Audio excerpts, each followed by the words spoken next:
Yeah. I didn't even know who he was. I had to look him up. He was like barely showing up on any radar. He just doesn't leave Berlin. Yeah, exactly. And Raisem is somebody who I think lives. Wow. I want to say he lives in the south of Germany, or at least in somewhere in that region. He lives in the forest. Yeah, and Jamie is. It's kind of funny. These are both people who live in relatively relatively further away from like a bigger scene, because Jamie also obviously lives in like kind of the northwest of England. It's kind of a bit away from like Manchester and everything else, which is where. But London obviously is where the UK really shines. So these are both players who. I mean, Raisem obviously, at least Jamie's been traveling. Jamie's been going to all this stuff. Oh, yeah. Obviously, he's C2 of this event. But Raisem, obviously, is somebody who's been a bit more off the radar. 52, actually. Yeah. I'm surprised to see that. I mean, we are in winners round 4. We're not a top 8 yet, obviously, but like, this is pretty deep in bracket for Raisem to still be in the winner's side. I think he's definitely outperformed the seed already. I mean, the Scobro win is really what propelled it. Like, I think he had to play. I think Dr. J, which is a perfectly fine win for him to get. Yes. It's another puff, but that's not a puff. It's Jamie's caliber. And then getting the Scobro win kind of just propels him up. I mean, Raisem he's just all these standby players in Germany. I mean, every region has them to an extent. The Netherlands obviously has it quite notoriously with like Omso, who shows up to like one tournament a year. Wow. But the difference between Germany and with a player like Omsa is that I feel like those players are a bit more known, and Germany has a lot of these people who got really good without really leaving Germany. Ooh, good combo. Raisem really catching up. I was kind of afraid seeing Jamie's kind of fiery opening there. But Raisem punching right back. Oh, Jamie grabbing to his heart content, desperately trying to find something. But this is definitely, I think, something for, especially for somebody like Jamie, a bit of an awkward position to be in, because I feel like when you are a top seed of a tournament, I feel like you try to kind of, not coast through your earlier sets, but you try to I don't want to, play game 5 nail biters every set. So I don't want to, and I'd rather, try to conserve my energy. And then you're here, and you're playing a top 32 set, and it's like you're playing Raisem, and you're already playing coast. And it's like, do I engage the extra gear, or do I coast? Do I lock in at 2:30 p.m. or do I oof? Yeah, exactly. It's like, do I try? So we'll see if what will happen, but good opportunity, really high. Raisem's going to have a lot of things to say about it, and I think there's no opponent more dangerous than one that doesn't have that much to lose. I think this is definitely, wow, this is definitely Jamie's game to lose in terms of what is expected of him. Raisem, this is all bonus already, Yeah, for sure. He's coming off of already an upset. He's ready to make a second one. And a solid lead already in this game 1. I mean, pretty close, but he brought back the lead, which is something quite impressive to see for game 1. No, for sure. Okay. It's definitely also a good matchup to try and do it in, because obviously Puff Fox is, a matchup that, even though it's a bit of a weird one, because Puff Fox is one of these matchups where on the one hand, it's winning for Fox, but it's also everyone's prepared. Every Puff player is going to a tournament assuming I will have to play Fox at some point, and I'm gonna have to get these little rest setups going and everything to try and win these sets. Ooh. Oh, misses the grab. Great. Raisem under a shot. It's coming down to the wire. And gives him the ledge, gives him the extra jumps back. Oh my god, they're going through each other. Oh, doesn't get the tech chase either. Both players kind of flubbing these openings. Gets a ledge. Ooh, gets his up smash rested. Good. That's one thing about Jamie though, is that Jamie is not just, is not an up throw rest merchant, Jamie is very much of the, newer school of Puff players that are very hyper aware of the opportunities where you can rest, where things are laggy, where things aren't. I feel like a few years ago, perhaps pre-pandemic, I feel like a lot of it was predicated more on winning a lot of neutral interactions, getting them off stage and getting these little up throw rests, little, jab reset rests and stuff. But nowadays, I feel like people are way more you whiffed a move on my shield, you are dead now. I can just rest you, like we saw just after because of that game. It's you got it, you can't really be giving away a lot of these freebies away from a Puff. Ooh, okay.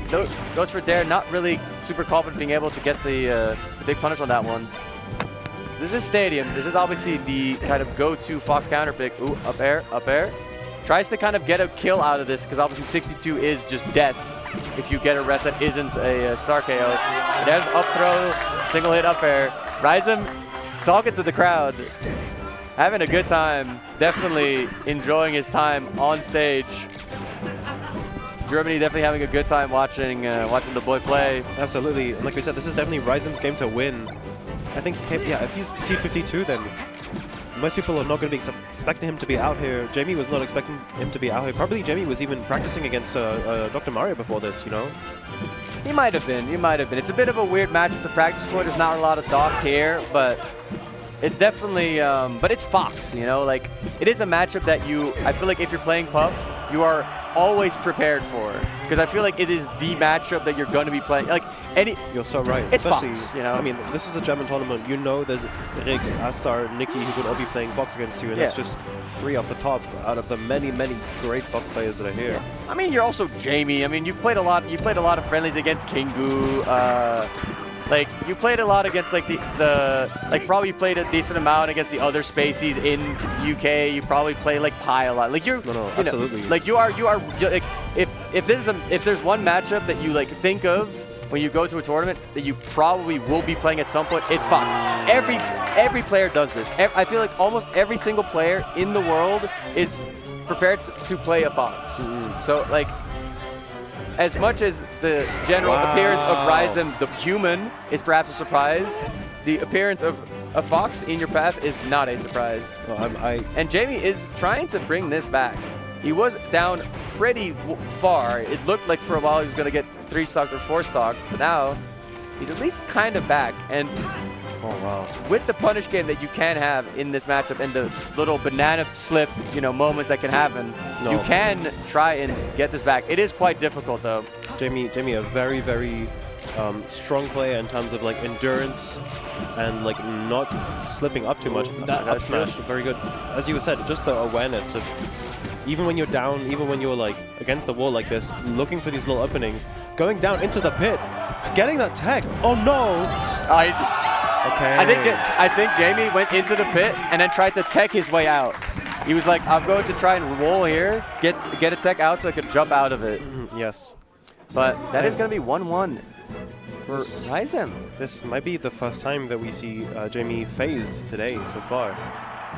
Yeah, definitely. I definitely think this is also the phase of the tournament where the top seeds will play their first relatively close sets. So this is definitely going to be his first kind of like, his first challenge, really. I don't know who he played before this. I'm going to covertly pull out my phone and look at that bracket. But let's see if we can find that. But it's definitely like, definitely still obviously on Jamie. Okay, Jamie played Omega before this. Omega is pretty good, but it is Puff Sheik, bit of a weird matchup. 1-3-0, so kind of a world apart from what's going on here so far. Okay, all the up airs. Doesn't want to go for rest right now because he knows he'll get probably punished with a kill. Yeah, also trying to just kind of like, it's definitely a position where it's a bit weird as well. You're mostly waiting for like a missed tech to really rest it. Ooh, but there's the whiff. Let's dash. There comes the kill. Yes. We did just get to watch Stadium, which is very difficult for Puff to deal with. Ooh, finds the signal. Doesn't kill just yet though. This is Dreamland. Okay. So Jamie definitely looking for an opening here. Oh, Raisem. Another roll. Freaking him out. Okay.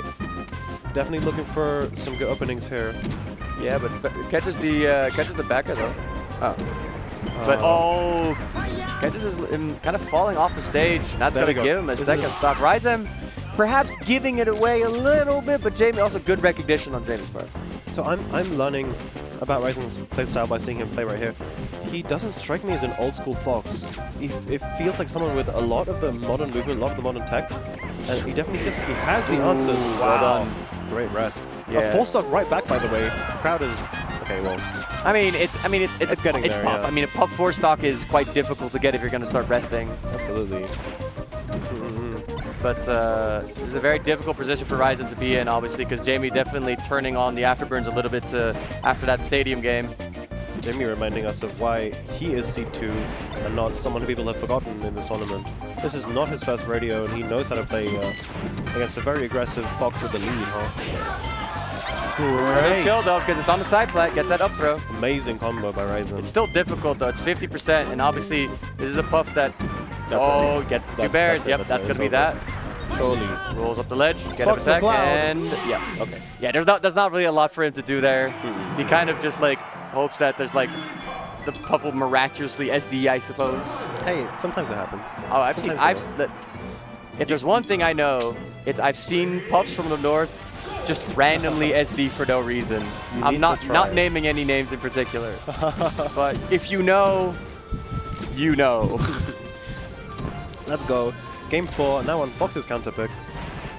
Let's see what Raisem can do with this one. Ooh, still. Oh! Wow, gets hit by the fire. A bit of a flub there from Jamie. Yeah, Jamie definitely had the chance to just go immediately up a stock, but still with the percent lead. Raisem, these little fast side Bs, they're scary though, because the last time they got called out into a rest into like just immediate death, but you have to do something, right? And up being can be, especially like, it feels like sometimes you feel like you have to keep pacing it, but then certain up B spots can be really bad, and then you go low, and then you get called out. It's like, okay, well, what am I supposed to do? Ooh, great combo here. So, good DI by Raisem. RTC as well. I love that Jamie is still not going for rests. Like last game and this game, we've seen the real adaptation where he didn't go for a rest. I think he had plenty of opportunity there. It's too high percent, 69. He doesn't really want. He knows that he is doing well in the neutral exchanges and that he doesn't really need to just trade stocks for no reason. It's like, I can potentially stretch this into a 2-stock lead if I just play my cards right. I love that. Not trying to rush it. Just taking his time, recognizing that Raisem is a bit of a flub there again. Yeah, unfortunately, he's definitely whiffing a little bit, which is definitely just giving Jamie these free kills. Do you think we've seen like adaptation maybe from Jamie compared to like game 2? I think there's a bit of. I think for one, I think he's just kind of a bit more locked in. I feel like he was getting kind of run over at times a little bit more in the earlier games, and now he's like, okay, all right, I'm going to like, because Raisem was spending a lot of the time just kind of like dash dancing in like certain ranges, and Jamie would just be like, you know what, I'll just read, you know, like what your pattern is, and then it misses, and it's like, oh well, or like he would just do these like little shield weights that don't really go like anywhere. He's also just hitting his punishes a lot better. Like these non-rest punishes are absurd. Like look at this. Like still no rest. Like what is that? Still gets the stock. That was incredible stuff. Actually, playing like he's on 100% with a lot of stock and can't rest. But I'm so surprised. I would have definitely have thought that some rest would have come out there sometime. Yeah, it's just that if you believe that much in your punish game, you're like, all right. Surely here. That's it. That's just the stock. Yeah, that's rest. Yeah. Wow. Pound rest. Great job from JB. Was looking a bit dodgy in game 1 and game 2, but like I said, you know, it's what happens.